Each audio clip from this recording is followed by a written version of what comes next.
जब हम कभी चल रहे होते हैं और हमें कोई कांटा चुभ जाता है तो मुंह से आह निकलती है, चीख निकलती है और कई बार श्राप भी निकलता है। परंतु क्या कभी हमने उसे इस प्रकार देखा है, ऐसे सोचा है कि हम जिस मार्ग पर चल रहे हैं उस पर हमें कांटा चुभा है, या हमने ऐसा ही मार्ग चुना है जिस पर कांटे ही कांटे हैं? कभी हमने इस प्रकार सोचा है कि ये कांटा हमें कष्ट देने आया है या इस कांटे को हमने ही बोया? सावधानी आवश्यक है, क्योंकि कांटा चुभेगा तो पीड़ा होगी, चीख निकलेगी, श्राप भी निकलेगा। किंतु ये श्राप केवल हमारी ओर से श्राप होता है, सामने वाले व्यक्ति पर भी निर्भर करता है। अब सामने वाला व्यक्ति यदि ऐसा हो जो फूल और कांटे दोनों को समान रूप से स्वीकार करता है तो उसके लिए श्राप भी वरदान ही बन जाता है। अंत में बात आती है सोच, विचार, दृष्टिकोण पे, क्योंकि आपकी ये सोच सच बनकर सामने आती है। इसलिए इस सोच को, इस विचार को अत्यंत महत्व दीजिएगा। इस विचार पर विचार करना सीखिए। मेरा तात्पर्य ये है कि जीवन में जब भी कुछ ऐसा हो जाए तो पूछिए कि ऐसा क्यों हुआ। क्या आपसे कोई ऐसा कर्म हुआ था जिसका ये प्रतिफल है? कोई ऐसा कर्म जो अनुचित था, असत्य था, जो अभद्रता का कारण था? सोचना आवश्यक है। देखिए, इच्छा आपकी है कि आपको करना क्या है, सोच आपकी, सच आपका, जीवन आपका, निर्णय आपका है। कल, आज,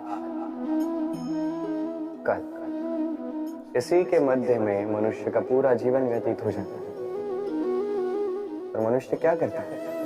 मनुष्य सोचता रहता है भूतकाल के विषय में, भविष्य के विषय में।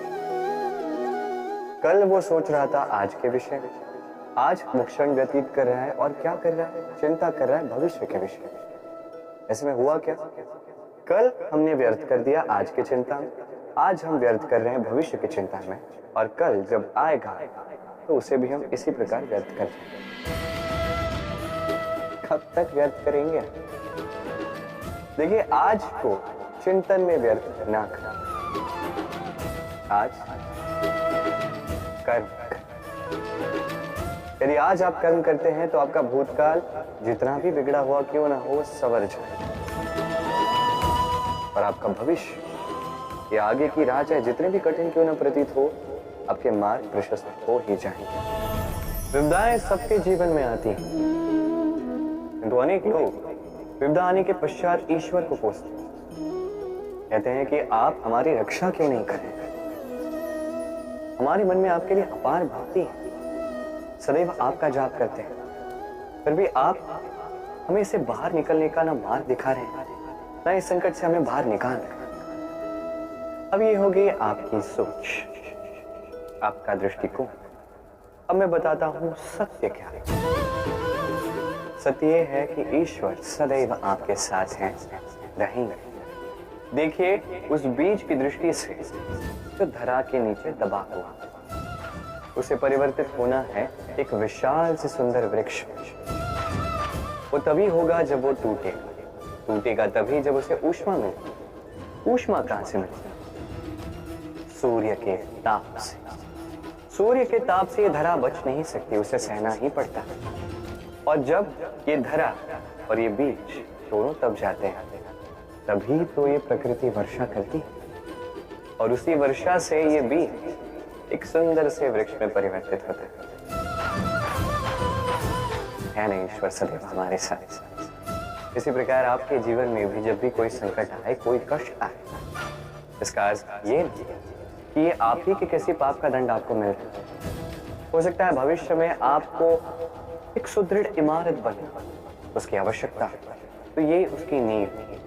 जितना सीखोगे, जितना शक्तिशाली बनोगे, उतनी बड़ी इमारत बनोगे। कभी भी देखें, आभूषण बनाने से पूर्व स्वर्ण को भी कई बार कसौटी पर परखा जाता है, अग्नि पर तपाया जाता है। उसी प्रकार यदि आप शूरवीर बनना चाहते हैं तो लाक्षागृह का ताप सहना ही पड़ेगा। दाऊ मुझसे सदैव पूछते हैं कि कान्हा ये मुस्कुराहट ये सदैव तुम्हारे मुख पर क्यों रहती है, कैसे रह पाती है? सामने शत्रु को देखते हो फिर भी धीरज नहीं खोते हो। कोई तुम्हारी निंदा करता है तो उनसे बैर नहीं रखते, कोई तुम्हारे विषय में बुरा सोचता भी है तो उससे कभी घृणा नहीं करते। कैसे और क्यों करते हो? आपके मन में भी ये प्रश्न आता है। इसका उत्तर बड़ा ही सरल। कभी देखिए गाय के बछड़े को, कैसे वो अपनी माता का दूध पीता है, सुखी रहता है क्योंकि उसे ज्ञात है कि उसकी माता ये दूध रूपी अमृत उसे पिलाती रहेगी।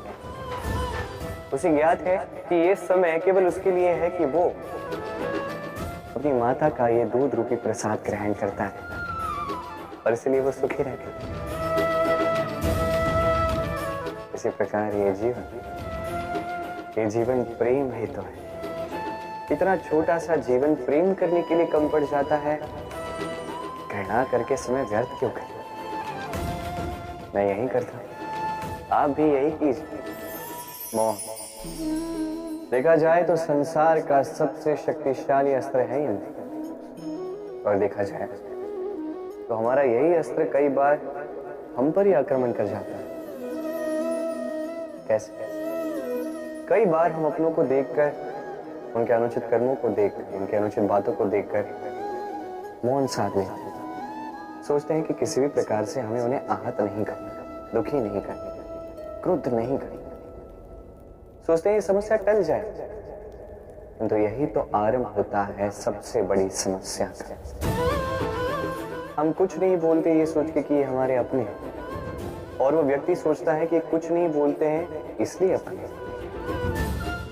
यदि आप सत्य में किसी को अपना मानते ही हैं तो उसे रोकना सीखें, उसके अनुचित कर्मों पर, उसके अनुचित बातों पर उसे टोकना सीखें। उसी समय उसे समझाइए वो क्या भूल कर रहा है, और उसे समझाइए उचित मार्ग क्या है, उस मार्ग पर उसे ले जाएंगे। ये होता है अपना।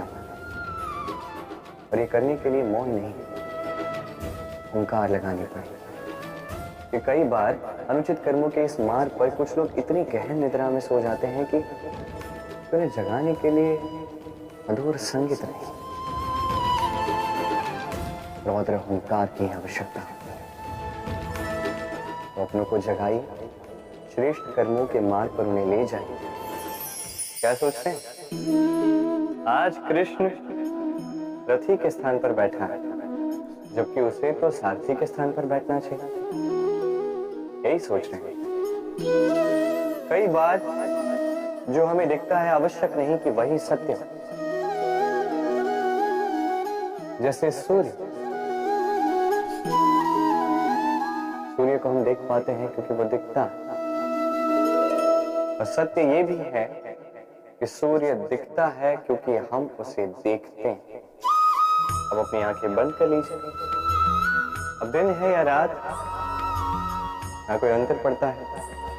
इसी प्रकार धर्म स्थापना के इस कार्य में, धर्म के इस पथ पर मैं सारथी नहीं, मैं रथी हूं। और मैं खोज रहा हूं उस सारथी को जो धर्म, कर्म और भक्ति से प्राप्त। धर्म जो व्यक्ति को उचित मार्ग पर ले जाता है, कर्म जो व्यक्ति को परिश्रम करवाता है, और भक्ति जो उसे उस मार्ग से विचलित नहीं होने देती। आज तक मैं सबका सखा था, सबको उचित मार्ग पर ले जाता था। अब मैं खोज रहा हूं उस व्यक्ति को जो मेरा सखा बनेगा और बनेगा धर्म स्थापना के इस कार्य में मेरा सहयोगी।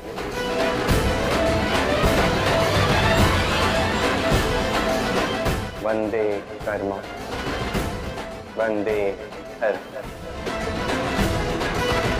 राधे।